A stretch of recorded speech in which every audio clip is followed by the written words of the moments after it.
Hello, my friends, and welcome back. Thank you very much for being with me again today. Foreign relations are like a neighborhood, like a schoolyard. You have different entities competing for resources and for having a better life or the upper hand. And they negotiate, use, and punch one another in the face when they need to fulfill those needs, among others. So there's a competition. There's no friendship. It is necessary alliance in order to get someone's things. And after that, we just, share it, or I take this, you take that. And then we are at each other's throat. And we're going to be friends again, and then we might be enemies. Maybe I befriend this guy for a while. Our common interest dictates that we should punch you now. A month ago, I was with you punching that guy. So that's how it's in the real world. When you say, well, is the friendship between Canada and the United States of America? There's no friendship. There's the fact that Canada is the subordinate of the United States of America. If tomorrow Canada doesn't do what the United States want them to do, they will have a problem. They will have a lot of human rights violations all of a sudden, and a regime change. And you're going to have spontaneous marches through, Ottawa and Toronto and blah, blah, blah. So that's how it works. Therefore, when you arm someone now against someone else, remember that you arm the person, the entity, the country, which in this case is Ukraine, could turn around against you tomorrow. Look, for instance, at the relationship between Russia and Great Britain, or no, Russia and France. Let's put it in Napoleon's time. They were friends, they were enemies. They were friends, they were enemies. I can tell you too, they were never friends. There was England and France, but France was working for the Bourbons against, not the Bourbon, the Bourbons against Napoleon. So they were working with the French, again, temporary alliance to destroy the emperor, who did not belong at that kind of level. He was a what? Corsican. Psst, you're not an emperor like we are. How did we start? The same way, as peasants. Peasants, how do you think these guys were just born kings at the beginning? And then they were knighted through effort, and then from knights they killed other knights, and they did favors to a dead king, and then they killed the king, and they became kings. How do you think they became kings? Just because they were good people? In those times, you gotta be kidding me. They became kings, and they got their dynasties because they were the ruthless of the ruthless. And now they tell us that we're gonna have the 400 years from Versailles. We're going to have all those rich people and all those elites over there, and everybody's like wet. Hey, GM, you got to pay those poor people over there. You got too much money. But they are celebrating those wealthy families and the kings and the presidents and all those rock stars. Mick Jagger, fuck off. What are you doing at Versailles? What do you do at Versailles? You should not be even there. You should be singing somewhere in a bodega. That's what you need to do. You're just an entertainer. I pay you so you can dance and have my wine go down my throat in a better way. That's your job. That's your job. That's how you started. You go to the Versailles 400 with all those kings and queens and barons and counts and presidents. You're Mick Jagger, a snorter, a drunk, a fucker. What are you talking about? And the media is against the CEO of GM, who makes $29 million a year. Unacceptable. And poor union members are not making but almost $80,000 a year. Can you see how these guys are mocking us in our face? So remember, is your friend today, tomorrow could be your enemy.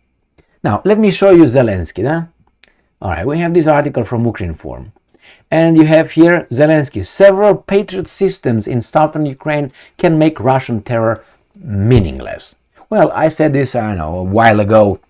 When they maybe a month or two after they delivered the first ones, they delivered them one in May, I think, something like this. April, May, June, something like this. Maybe before that. And then nothing happened in Kiev. They destroyed all the hypersonic and tra-la-la. Let me play the violin a little bit, some brrr, okay, and that's it. And now they want more. Yeah, give them more, and give them thousands of HIMARS missiles, give them Patriot missiles, give them everything. Because these guys can turn around as, the Mujahideens, right? My friends, what are you gonna do when these guys are gonna say, you know what, you're gonna give me that? Because these guys are playing a blackmail right now, the guys in charge of Ukraine. One day they can turn roguer than they are, and they say, you know what, I need that. I need your wife, I need your car, I need your property there, I need the vacations. And you're gonna say no. Okay, if you say no, I'm gonna go and talk to Putin, and I'm gonna be his friend against you. That's the blackmail that could be played somewhere, and we're gonna see it later in about 10 years in something like this, because they say, well, we are fighting for you, you owe me. Yeah, but that's a limit, don't you think? We pay with our blood. You can give us your money and your wife and your property and your Tahiti house and your mountain chalet. You know what I mean?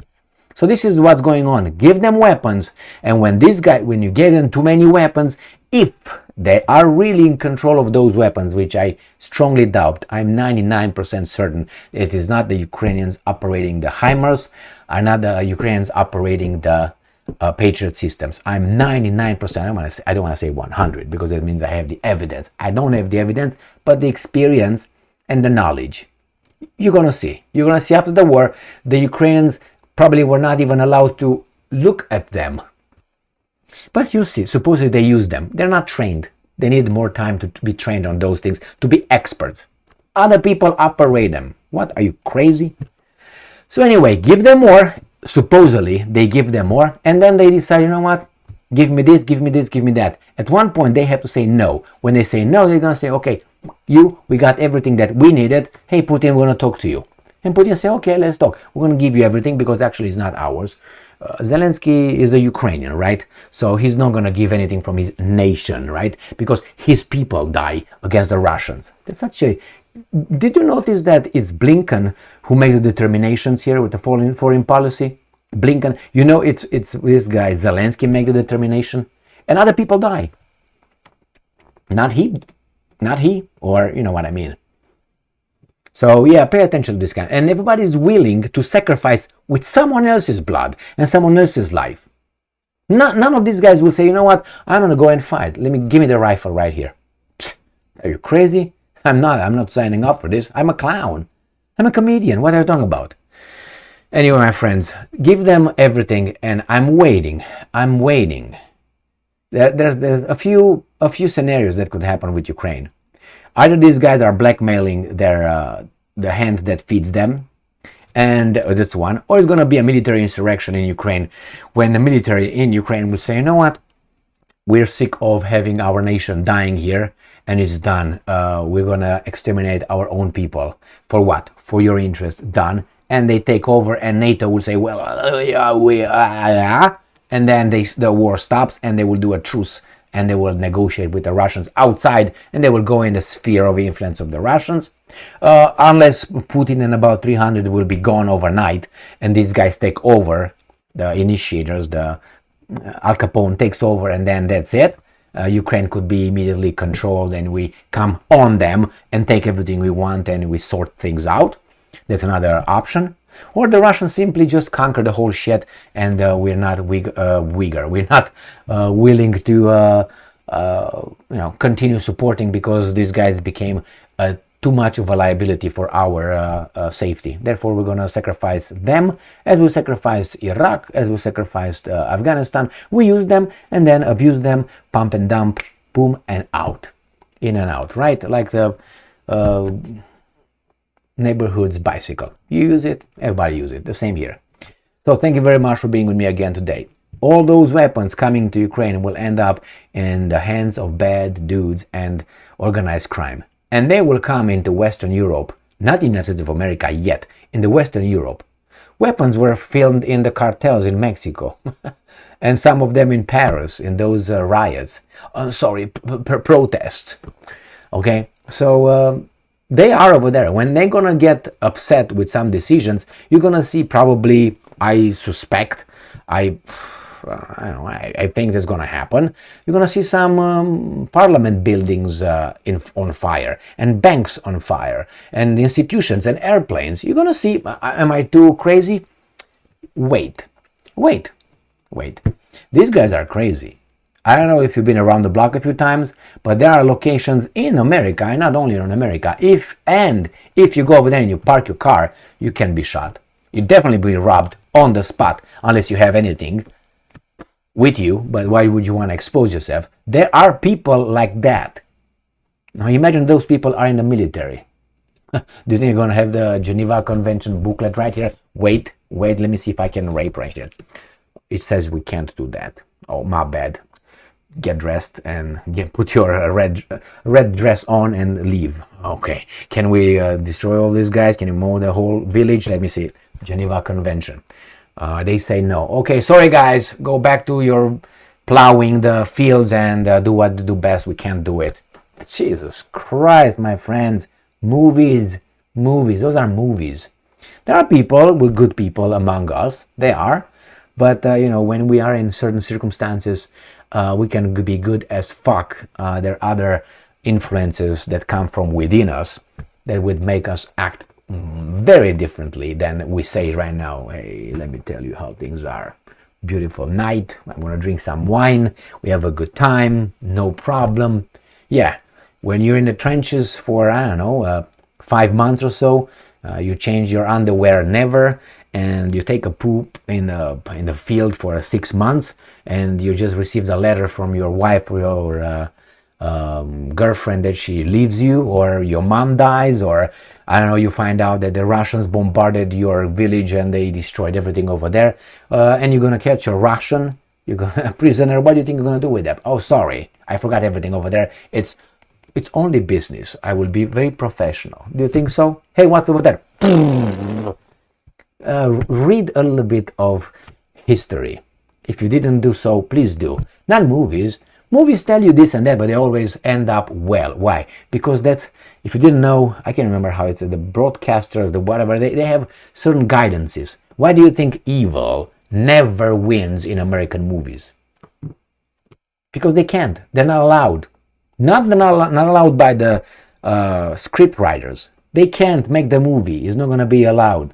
Let's say, I don't know, a rule, regulations. And the regulation said you cannot promote that. You cannot have the evil. Barely sometimes you have the evil turning good or something like that. But that's the extent. Just look in the movies. And always the good wins. Like in real world.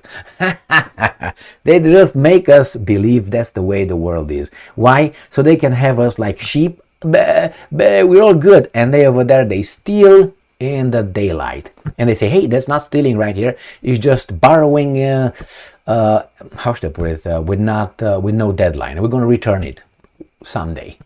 When that someday would be? After you die. My friends, we're just fooled. Look around you, be around, go in the office, see how you get a promotion, see how you get a job. You have to fight for everything, and you think it's a fair competition? Life is not fair. We try to make it this and that so it appears to our best abilities as humans. But that's why our civilization come and go. It's a cycle of civilizations. 8 points, I think it is. 8 stages. Why? That's how much we can.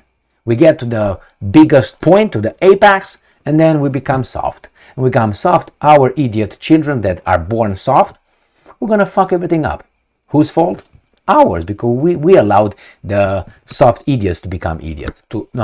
We allowed the idiots to become soft, because you can turn the idiots into tough guys by implementing and pushing the right virtues. But if you have virtues, I'm a victim, I will cry, I show my sensitivity, instead of saying, no man, I'm ruthless, I'm strong, I'm smart, I'm going to improve myself, the best should win.